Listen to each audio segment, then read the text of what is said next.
The 23rd of July 2018 marked the lives of many people in Greece. The memories and the images of the fire will be haunting thousands for many years, especially those who went through this nightmare and survived. The mega-fire swept through Neos Voudzas and Mati and left behind only destruction and grief. Officially 99 died and hundreds were wounded. Kylie Anagnostou and her son came from Dubai, where they were living permanently, to spend the holidays in Mati. They both got away from the flames literally last minute. I saw from the window that the flames were passing by our house. We got out panicked and we were running through very thick smoke. We couldn't see anything. What I remember next is that we were in the rocks and we were all shouting, crying. Some were jumping in the sea, despite the big rocks that were there. Some were describing how they got out. There were children there. We were all in a really bad situation and we didn't know what would happen next. Ήμασταν όλοι σε μια πάρα πολύ άσχημη κατάσταση εκείνη τη στιγμή και δεν ξέραμε τι θα γίνει.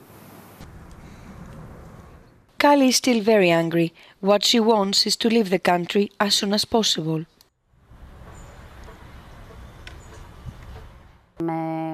I'm really annoyed by the fact that I need to stay in the country at least for a couple of years for my rehabilitation.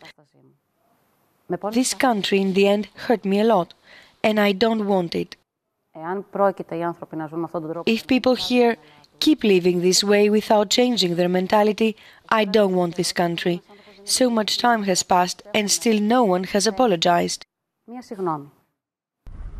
Months after the tragedy in Mati, the remains of charred houses still stand like the burned trees on the ground. But the government still hasn't clarified the terms under which the people in the fire-stricken areas can start rebuilding. After a long period of waiting the last weeks, the authorities finally started the demolition of the houses that are unfit to live.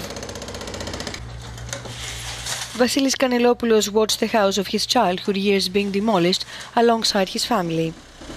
His parents lived there permanently the last 15 years. What the residents want now is to get the authorization to start repairing the houses that can be repaired or build again the houses that were destroyed. Right now we don't see anything.